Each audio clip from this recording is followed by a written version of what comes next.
Hi you guys, what's going on? My name is Reed the Writer. In this video, the topic is, should I buy fake followers? I'm actually pretty pumped up to talk about this. It was earlier this week. I feel like my life always dictates around what happened during my week.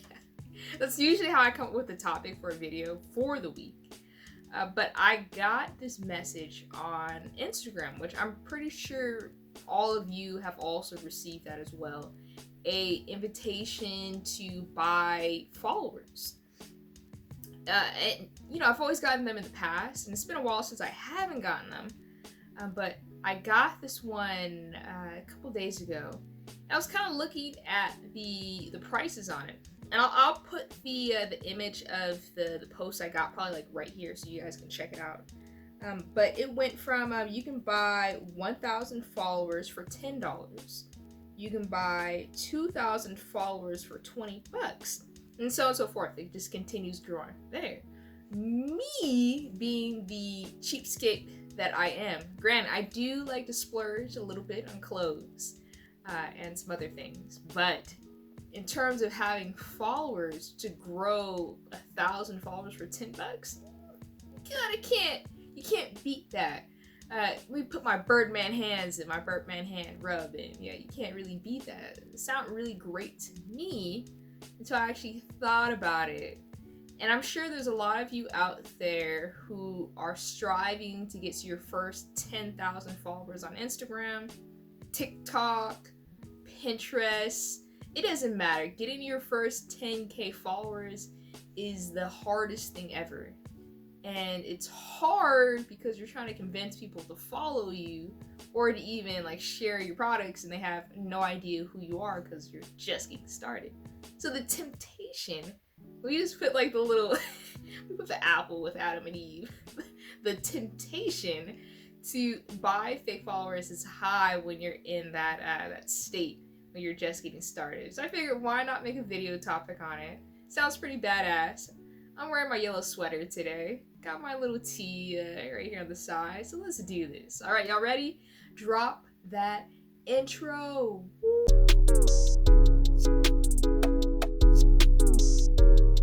I'm feeling very spiffy today. Have my really nice yellow sweater on. My hair is super slicked back because I was too lazy to dry it as soon as I got out of the shower. Just not feeling it today. I have allergies again. Something about where I live in the mountains. We have lavender kind of blossoming by my house. The wind was kind of blowing this week. And as soon as you combine nature, wildlife, animals, air, nature. For some strange reason, my allergies always kind of kick in. It's good for me to know that if I ever thought in my life that maybe I would own a ranch or live on a farm or attempt to live off grid, I wouldn't make it the first week. I just wouldn't. I would be sneezing. Every single day I would have allergies. I would just be clogged up. So it's just not for me. I will stay inside or I will be out at night. That's where it's at. So I've been drinking tea. Let me set this down. Before we get into this video topic, I know you guys are waiting for it. My books, yes. I was kind of curious to see how the book sales would kind of go today. I'm not that huge into the stock market. I do own stocks. I recommend anyone to really get into it. Why not? It's pretty easy, especially after the pandemic. Your girl was living off of that AMC money. Birdman hands. Right? But yeah, I was kind of curious to see how people would be buying my books this week, since we are fully blown in a recession. And it's kind of would I get a lot of sales this week? How's this going? Should I increase my marketing? Facebook and Instagram, the ads have been kind of iffy. The pricing on it has kind of gone up a little bit, but surely but not. I sold, so far, today's Friday, we have sold 11 books. I can't thank anyone else but the man upstairs. Thank you for that. And the girl sitting right here. Yes, thank you. I see you, Rye. Thank you so much. I also want to thank you guys for supporting me and buying my books. So if you're interested in getting any of my books, my top seller this week, surprisingly, was Pink Grapefruit, that book right there. I would reach back and grab it, but I'm not gonna do that. I'm already comfortable. I got my pillow right here. Besides, I don't want to move. Yeah, this is me being lazy. But yeah, so thank you so much for buying my books. If you do want to support my writing career, which you should, my books are available on Amazon, Barnes & Noble, Apple, Etsy, some other places, I'm sure. But Amazon, if you want the print or paperback, hard or soft cover. I just want to throw that out there. But anyway, let's get into this topic. Should I buy fake followers? I was minding my business this week, as I normally do, because I'm not really a person who gets into anything. I get into things, but those things try to get into me, and I'm constantly trying to avoid things, because I'm a very low-key kind of person. I like to wear bright colors, and I kind of skip when I walk, and, I just be minding my business. But I got that message on my IG of this random guy. It was like a little random message. And it was, hey, do you want to buy some followers? Are you interested in that? I'm thinking, my ego is tripping off, going, man, do I need to buy some followers? Am I looking rough out here? Is it that tough for views? Did they find out? But yeah, I saw the option, and I went over the pricing for it, and I'm thinking, oh, dang, that's cheap. 1,000 people. Huh. $10. $10, I got that. Low-key blew that today on Chick-fil-A. That's not too bad. I can afford $10. But me being the person that I am, put on my glasses and I did some research on what are the potential risks of buying followers. I wasn't gonna make a video on it initially. I just me being weird and doing research. But once I kind of dissected the situation, do not buy fake followers. I'm not that person on YouTube who's going to encourage you to do it. Don't do it. And here, I'm going to break some stuff down for you guys. So as I was considering buying these fake followers, whoever they were, wherever they're from, who knows, right? Honestly. I had to really think to myself, me as a writer, as you guys know, I write books, buy my books, as a author, as someone who's developing their own brand. My brand is Rye Read Books. And from there, I'm eventually going to expand into other avenues and merch and hopefully movies and, some other stuff down the line. Children's books, who knows? It's a mystery over here. You never know what I'm actually going to get into. But someone who's actually going to carry on my brand, how dangerous would it be for me to acquire fake followers, right? And I had to really think to myself, if I were to gain, let's say, an extra, I have 14,000 followers on Instagram. My Pinterest is fine. The mess is organically growing on its own. I don't gotta do anything on Pinterest. But to grow on Instagram, me going from 14,000 followers to potentially, let's say, 24,000 followers, or even 34,000 followers, how would that help my branding? And would it? So it's a yes and no. Me growing on Instagram that tremendously, that quick, some people question it. I'm pretty sure one person in the corner would be like, how did Rye Read get that many followers? But would it help? Kind of, yes. Because there's a term that I looked up. It's called, yes, we're going to get educational on this video, yes. I have to give you guys stats and information and whatnot. I have to look like I actually tried when I hopped on this video, okay? So there's a term coined by Robert Cialdini. I don't know how to pronounce his name. I'm butchering it. I'll put it right here. You guys can figure it out. In his book called Influence. It came out in 1984. Robert was far ahead of the times. His times, basically. He was a very intelligent man. Clearly. Super intelligent. He was far ahead of the curve. It's almost as if Robert knew that as we were approaching the 2000s, that social influence would be the new bartering trade, right? It's like he already knew about it. But the term that he coined, which is called social proof, it basically means it's the idea that people copy the actions of others and attempt to emulate behavior in certain situations. In layman's term, let me just break that down for you guys. So let's say, for example, you're back in high school, right? Right? We're all in high school again. Whew, tough times. When I was in high school, I think High School Musical just came out. The second one, not the first one. I was a baby when that came out, but the second one came out, and we were wearing checkered skinny jeans. It was right around the time where Rihanna did that shave your hair kind of halfway to the side thing.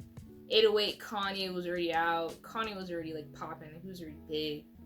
We were wearing those stunner shades. People were doing the jerk at my lunch in the lunch yard. we were all hot mess.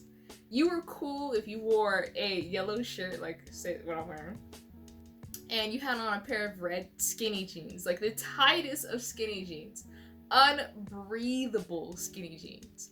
And just to top it off, you had some purple shoes, some Vans, because Vans and Converse were so huge during that time. We were looking like Box of Crowns. We were Taste the Rainbows. Like, it was so bad. We were like Starburst. The mismatch colors were just, it was just so bad, right? Right, so let's pretend you're in high school again, right? And you're wearing a pair of purple skinny jeans like I was back in the day. And no one around you has ever seen a pair of purple skinny jeans until you wear them. And it could be either a hit or miss with your friends on campus. But all your friends tell you, yo, those purple skinny jeans, them's is the it. Like, that's like the wave right there. They're wavy. Like, get on them purple skinny jeans. And before you know, in the next like 2-3 weeks, everyone now is rocking purple skinny jeans. But it took your initial group of friends, your close net, for them to approve of skinny jeans. And because they liked your purple skinny jeans, now that they're wearing it, everyone else around you starts wearing it, and the bubble keeps expanding. So it doesn't just stop at your high school. It carries on to the next high school, then the middle school, then the elementary school. Then now it's your whole tri-state area. Right? I just had to throw that in there. Like that word. Right? Tri-state area. But it just starts expanding. Now everyone's wearing purple skinny jeans, but because everyone approved of you wearing those purple skinny jeans. That's social proof. And we've seen it dozens of times with celebrities and other famous people. Like Michael Jordan. Michael Jordan wearing Jordans for the first time in the NBA. How exciting was that? I believe as soon as he put those shoes on, like, they started trending and selling out, and Nike stocks just, it went all the way up, right? Rappers wearing Supreme. I don't care what anyone says. I know that Supreme started, I believe it was in, I'm gonna say New York. I'll have to do some research. But yeah, it started with skaters wearing Supreme. Like these underground kind of skaters, these outcasts who were looking for a really cool place to skate and who were into high fashion or in their own kind of fashion. It kind of popped from there. But I don't care what anyone says. As soon as you started seeing rappers wear Supreme, and it goes all the way back to like Tyler the Creator, A$AP Rocky was rocking Supreme. Even like the rappers from like back in the 90s, like way back when. As soon as they start putting on Supreme, Supreme all of a sudden blows up into a household name. And now if you wear Supreme, you're like but start off with someone. Elite athletes wearing Richard Milles. Those watches are pretty cool, actually. I'm not even gonna lie. When I first saw Richard Mille, I was like, this is like a gumball something watch you can pick up at your local Target. You know what I mean? I didn't really get the appeal of the rubber wristband. It was so strange looking. Then, as the brand continued to expand, they started putting their watches on high-end elite athletes. People from NASCAR. We're seeing runners wearing Richard Milles. So the brand used athletes, high elite athletes, as a form of social proof. And from there, now you can't even find a Richard Mille. I'm not gonna lie, some of them are actually pretty bad. I do want a Richard Mille down the line. And social influencers just wearing certain brands and you copying. So social proof does work. And it works because of the herd mentality. If one person in the herd starts doing something and more people catch on to it, then everyone starts doing the same exact thing. So for example, if you have your own, let's say your own brand, your IG account, and you out of nowhere have 100,000 followers, due to social proof, you are viewed as more important. You are viewed as trustworthy. I'm not just saying this stuff just because it's actually like it's true. You're proven to be more trustworthy, and you're seen as someone as like an expert in whatever field you're in, right? So having more followers does make you appear more popular.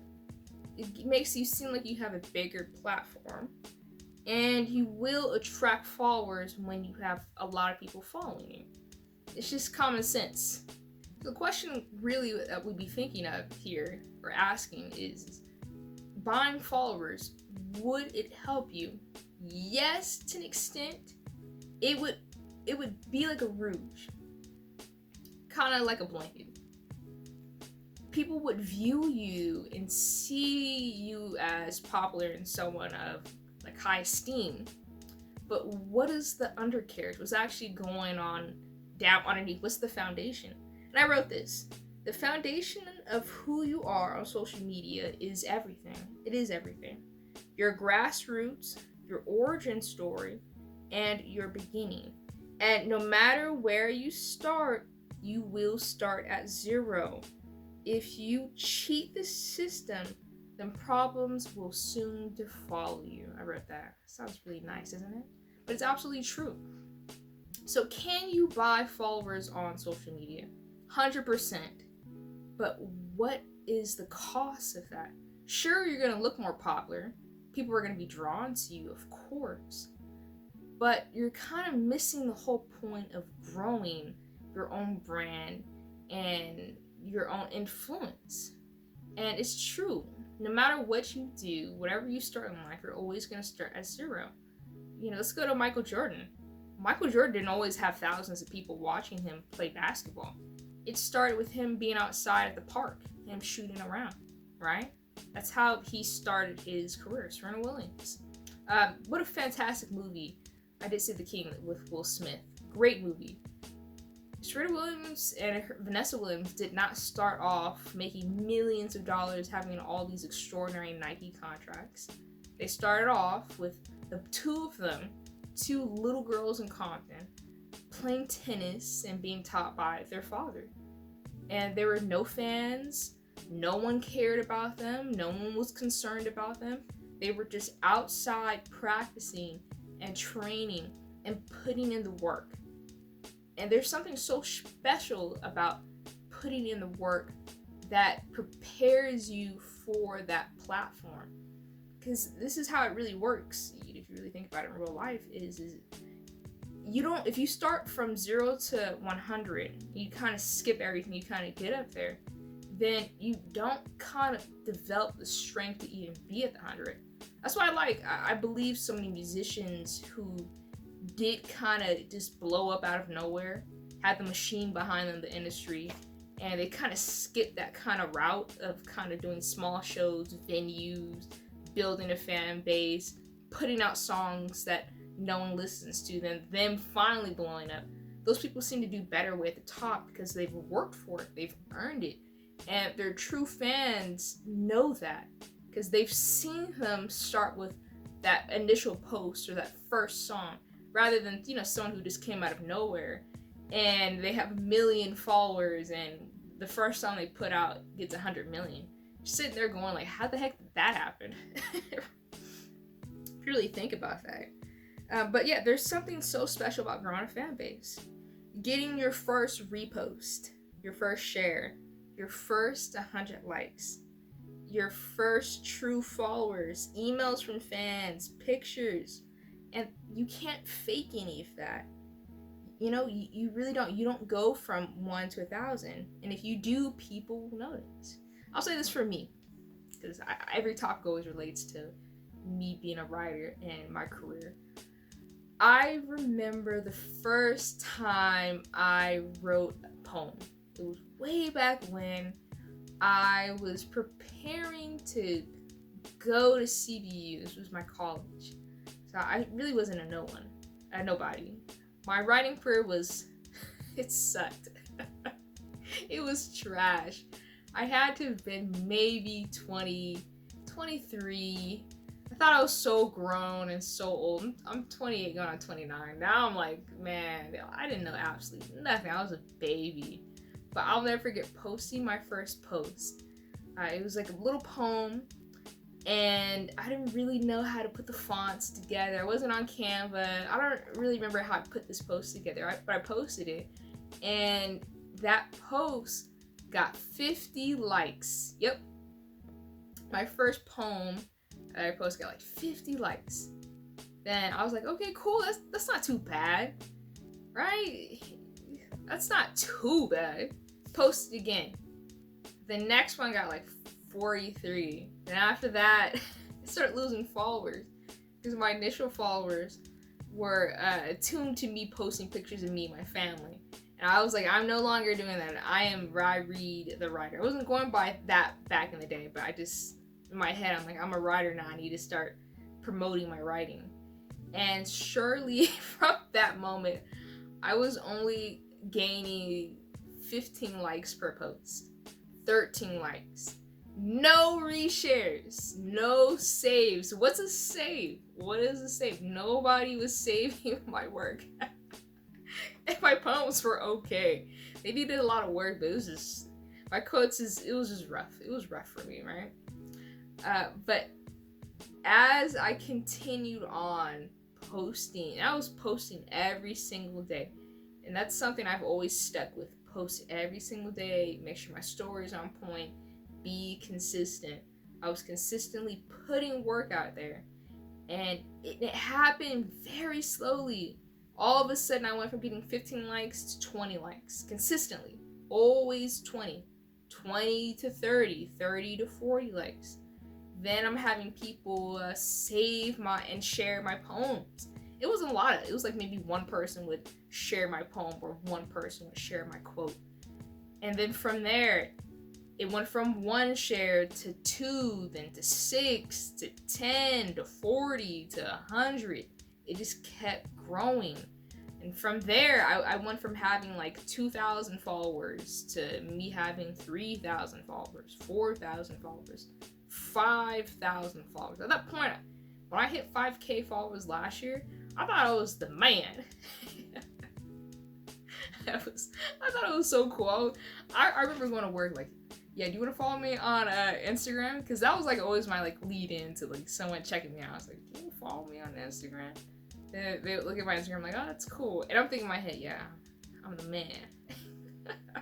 So lame. I'm so lame. Right, but yeah, it was so special though. Then to get my first repost. Then to have a fan actually buy my book, take a picture of it, and send it to me. Then from there to get more people to do that. Because I started resharing all those people sharing my stuff. And it just started a whole type of funnel of people pouring into me and me pouring into them. And now I have people who tell me, I've been following you for years, right? It's like once you get that first person that tells you, yeah, I've been your fan for years, that's when you know you're actually doing something right. Like you made it. But you're not going to get that if you just go out here and buy like 10, 15K, 1,000 followers. It doesn't happen. So I'm going to give you 3 reasons not to buy fake followers.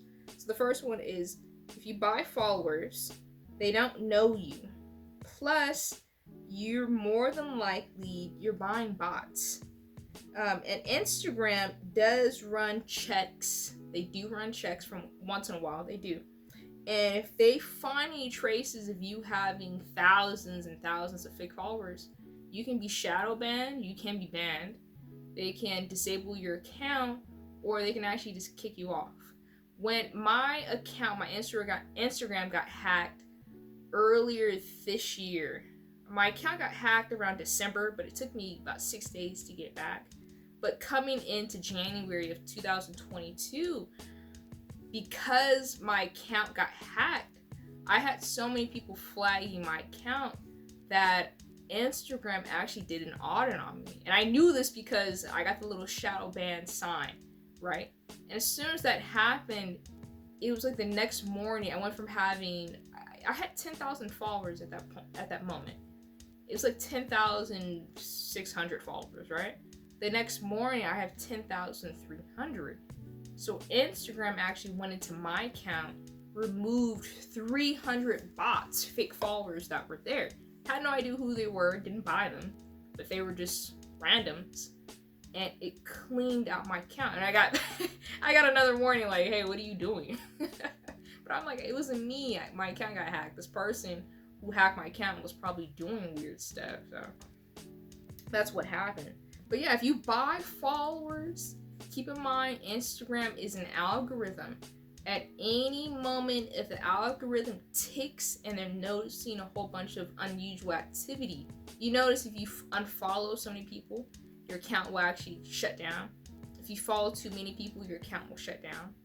If you start DMing people a whole bunch, like spammy stuff, your account will get flagged. Your account will get flagged. Your account will get flagged for anything. But if that's one of the reasons, trust, you will get flagged for that. And plus, everyone knows if you have fake followers. I'm not gonna lie, there was a celebrity I was following a little while ago. He's a rapper. And I was kind of just curious. I was looking at his comment sections, because I normally I don't care. But I was looking through the comment section, and the comment sections were real spammy. And there wasn't a lot of people commenting on top of that. This person had millions of followers. Then on top of that, I was thinking to myself, even if Instagram is only showing your post to 8% of your followers, if you have millions, you should at least be garnering like at least 10 to 20,000 comments or something around there. Something didn't add up.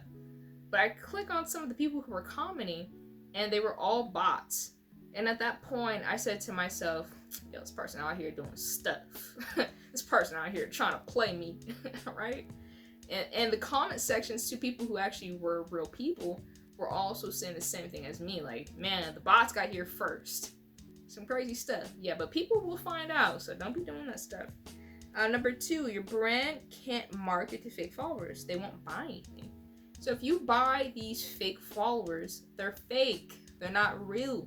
You can't market anything to them. Because to be honest, like in 2022, I would say that most people who are actually on this platform, on Instagram, YouTube, or whatever, they're trying to start a business, they're trying to get some type of notoriety, they're trying to bring awareness to some type of topic or themselves. It's something, but anything can turn into a business, right? So if you buy a whole bunch of fake followers on any platform, at the end of the day, when you're posting these videos and you're doing all this marketing, you're marketing to robots. They're not real. Even if they are real, they have no idea who you are, and they probably don't care because they didn't organically follow you. I love that word, organic. But it's true. People who organically follow you and organically like you, and they, for some strange reason, they feel attached to you and your brand and who you are, you don't have to do anything. The minute you post something, they're the first people to like your stuff. They're the first people to repost your stuff. If you're selling something that they like, but most of the time people like you, they will just buy your products. They will buy your products. But if you're pitching things to robots, how can you anticipate for robots to buy anything? Because they're robots. Did you guys not see the movie with Will Smith? The robots? Come on now. Come on now. Catch up. Number 3. You can't influence fake followers. They don't exist. Plus, if you're buying them, they can also unfollow you. I've seen a few posts on YouTube where a guy bought these fake followers, and after like a year or so of him buying those followers, they all magically unfollowed him. He lost his count. His count got disabled because Instagram was going, how did you lose 10,000 followers overnight? Boom, he got banned, and now he can no longer have a Instagram. I'm sure he can, but his name and everything that he did build the time, you know, that year after that, it was all for nothing, right? So it's just not worth it. Because at the end of the day, like I said, you want to have real people following you. And I understand the need and the desire and the want to appear popular, to appear famous, and to look like you're on your grind and you know what you're doing. But that's just not the reality of it. And if you're worried about people looking at you like that, then you need to get new people to be around you anyway. That's the truth. You don't want that. Take it from me. I've been writing for about 10 years. And it has been a slow ride. Like my last is super slow. But I'm grateful for it because it's gone so slow, I've been able to prepare for each growth and stage in my career. If you would have told me now, like if back in the day, if I was ready to have 10,000 followers, because now I have 14,000 on Instagram. If I was ready for 14,000 followers 4 years ago, I was not ready. I would have thought I would have been ready, but I would not have been ready to have the kind of fans and the support system that I have now. Because my life was way too chaotic. I was in college. I was dating. I had a boyfriend. That was a mess. I was working 3 jobs. Wasn't really home that much. My life was super unstable. I was just doing way too much for me to focus on this fan base, because you gotta nurture these people. It's like they're kids almost. But I was not ready for that. And now that I have 14,000 followers, my life is a lot more slower. I'm more organized. I have a routine. My business is going well. I hire people to actually help me to balance this whole monster that I'm creating. It's better now than compared then. Plus, on top of that, since I have real followers who've been following me for a very long time, for years, I have them who come back and they remember the first post that helped change their life. They're able to tell me that. I have people in different countries who would tell me this video did this for them, or that helped me with that, or, just whatever. But to know that I'm making that difference and I had to do it one person at a time, it makes this whole experience special. And it's organic. I'm just going to keep saying that word. It's organic. But it really is. It's organic because it's happening on the way it should happen, because I'm not forcing it, right? So that's my little 2 cents for that. If you're considering buying followers and you want to go down that route, you can, but there's a lot of heavy cons to it. My advice is it's always better to have 100 followers who actually rock with you than 30,000 followers who don't care a lick about you. I'd rather have the small route. That's just me. But if you like this video, go ahead, like, share, subscribe, hit the bell, whatever the stuff is below. Follow me. If you want to buy my books, they're available on Amazon, Barnes & Noble, and also Apple and Etsy.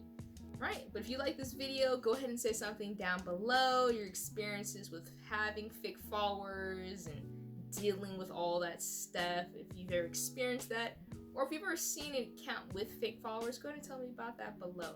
I'm kind of curious. I will comment back and I will respond. But I want to say thank you to all of you. We've officially hit 240 followers on YouTube. We are growing. We're growing slowly, 1-2 people a day. And that makes me so happy because it's letting me know that I'm actually doing the right thing. All right. But other than that, you guys have a fantastic day. I gotta get back to the grind because the grind don't stop. You have a great day. Okay, see you guys.